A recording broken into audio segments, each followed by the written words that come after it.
Hi అండి, welcome to my channel. మనకి రేపే భోగి పండుగ వస్తుంది కదండి. ఈ భోగి పండుగ నాడు చిన్నపిల్లలకు భోగి పండ్లు పోస్తాం కదండి.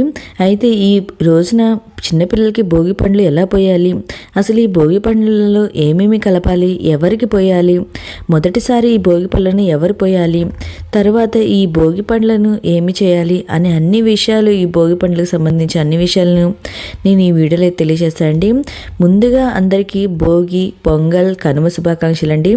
తెలుగు వారి జీవితంలో సంక్రాంతికి ఉన్న ప్రాముఖ్యత అంతా ఇంత కదండి.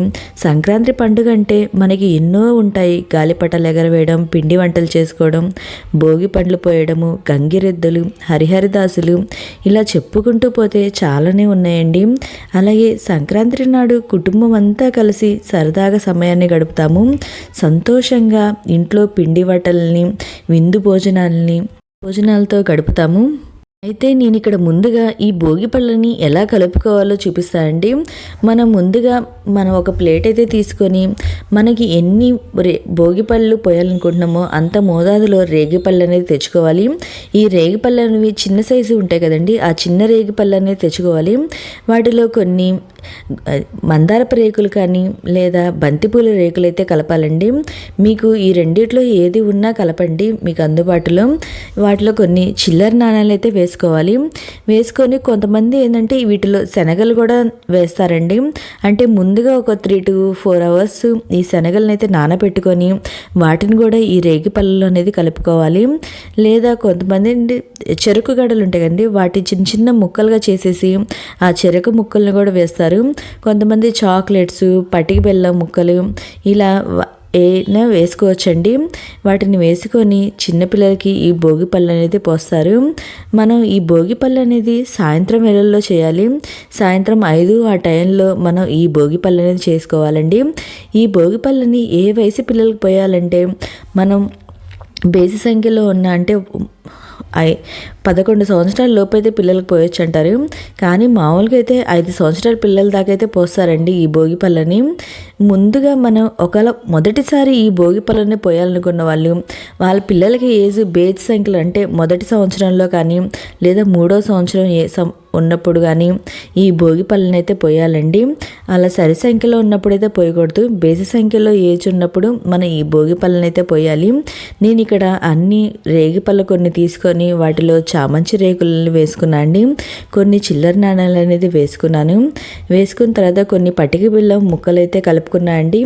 ఇంకా చాక్లెట్స్ ఉన్నా అవైనా కలపొచ్చండి. ఎందుకంటే చిన్నపిల్లలకి చాక్లెట్స్ అనేది ఇష్టం కాబట్టి మనం ఈ చాక్లెట్స్ కూడా మనం ఈ భోగి పళ్ళు అయితే కలుపుకోవచ్చు. అసలు ఈ భోగి పళ్ళు పోసుకునే ఆనవాయితీ ఎలా వచ్చిందో నేను ఇప్పుడే తెలియజేస్తానండి. మనం భోగి పళ్ళని బద్రీ ఫలం అని కూడా అంటామండి. శివుడిని ప్రసన్నం చేసుకునేందుకు నారాయణుడు బద్రీక వనంలో ఘోర తపస్సు చేస్తారు. తపస్సుకు మెచ్చి శివుడు వరం ఇస్తాడండి. దీంతో 3 దేవతలు శ్రీమన్నారాయణకి బద్రీ ఫలంతో అభిషేకం అనేది చేస్తారంటే బద్రీ ఫలం అంటే రేగి పళ్ళతో అభిషేకం అనేది చేస్తారు. అప్పుడు వాటికి ఆనందానికి మెచ్చి శ్రీమన్నారాయణుడు చిన్న పిల్లల్లా మారిపోతారండి. అప్పటి నుండి చిన్నపిల్లలకి భోగిపళ్ళు పోసే ఆనవాయితీ అయితే వచ్చిందండి. మన ఈ భోగిపళ్ళు పోసేటప్పుడు ముందుగా కృష్ణునికి అయితే పోయాలండి. కృష్ణునికి మనం ఈ భోగిపళ్ళు అనేది పోసిన తర్వాత చిన్నపిల్లలకి అయితే పోయాలి. ఆ రోజు పిల్లలకి తలంటు స్నానం చేయించి చక్కగా రెడీ చేసి మనం పేరంటానికి అందరినీ పిలుచుకొని అందరూ వచ్చిన తర్వాత సాయంత్రం సమయంలో మనం ఈ భోగి పళ్ళు అనేది పోయాలి. ఈ భోగి పళ్ళని పిల్లల్ని రెడీ చేసిన తర్వాత బొట్టు పెట్టి చక్కగా రెడీ చేసేసి వాళ్ళకి మనం ఒక చోట పూజ అనేది చేయొచ్చు. అంటే స్వామివారికి దండం అయితే పెట్టించుకున్న తర్వాత ఈ పూజ అయితే ఇలా అయితే చేయాలండి. ఈ భోగి పళ్ళది చక్కగా రెడీ చేసి తూర్పు ముఖంగా మనం ఒక కుర్చీ పెట్టి వాటి మీద పిల్లల్ని అయితే కూర్చోపెట్టాలి. పీట మీద కానీ కుర్చీలో కానీ ఇలా పిల్లల్ని కూర్చోపెట్టి మనం అందరినీ పిలవాలండి.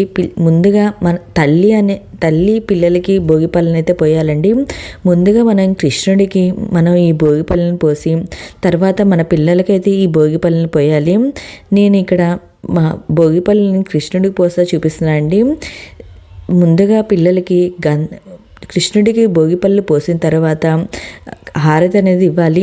ఇలా కృష్ణుడికి పూజ చేసిన తర్వాత మనం చిన్నపిల్లలకి భోగిపళ్ళు అనేది పోయాలి. ముందుగా 3 సార్లు సవ్య దిశగాను 3 సార్లు అపసవ్య దిశగాను మనం దృష్టి తీసినట్టు తిప్పి తల మీద పోయాలండి ఈ భోగిపళ్ళని. మనం ముందుగా పిల్లలకి ఏంటంటే గంధం రాసి కుంకుమ బొట్టు అనేది పెట్టాలి. పెట్టిన తర్వాత ఈ భోగిపళ్ళు అనేది పోయాలండి. ఇలా నేను వీడియోలో చూపించినట్టు 3 సార్లు సవ్య దిశగాను 3 సార్లు అపసవ్య దిశగాను మనం 2 చేతులతో పట్టుకొని భోగిపళ్ళని తిప్పి తల మీద అయితే పోయాలండి. ఇలా భోగిపళ్ళను పోసిన తర్వాత తల మీద అక్షింతలు అనేది చల్లాలండి. ఇలా ముందుగా తల్లి అనేది చేసేసిన తర్వాత ఇంట్లో ఉన్న మిగిలిన వాళ్ళు ఈ భోగిపళ్ళని పోయాలండి. ఈ తర్వాత ఈ భోగిపళ్ళని ఏమి చేయాలని చాలామందికి సందేహం అయితే ఉంటుంది కండి. ఇలా దిష్టి తీసి పోసిన భోగిపళ్ళను మనం పారే నీటిలో అయితే పోయాలండి. అందులో ఉన్న కాయిన్స్ని అయితే ఎవరికైనా పేదవారికి ఆ కాయిన్స్ అనేది ఇవ్వవచ్చు. ఇలా భోగిపళ్ళను పోయడం వల్ల ముక్కోటి దేవతల ఆశీర్వాదాలు లభించి ఎలాంటి అనారోగ్య సమస్యలు రాకుండా ఉంటాయని చెప్తారండి. ఇలా ఉన్న పిల్లలకైతే మనం భోగిపళ్ళని చక్కగా ఇంట్లో అయితే పోసుకోవచ్చండి. ఇంకా పిల్లలకు ఉన్న దిష్టి అనేది కూడా పోతుందండి ఈ భోగిపళ్ళు పోయడం వల్ల.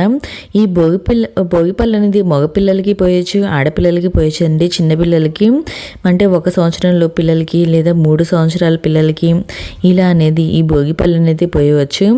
మీకు ఇంకా ఈ భోగిపళ్ళకు సంబంధించి ఏమైనా సందేహాలు ఉంటే నాకు కామెంట్ బాక్స్లో కామెంట్ పెట్టండి. ప్రతి ఒక్కరికి రిప్లై అనేది ఇస్తాను. ఓకే అండి, థ్యాంక్ యూ ఫర్ వాచింగ్. మరొకసారి అందరికీ భోగి, సంక్రాంతి, కనుమ శుభాకాంక్షలండి.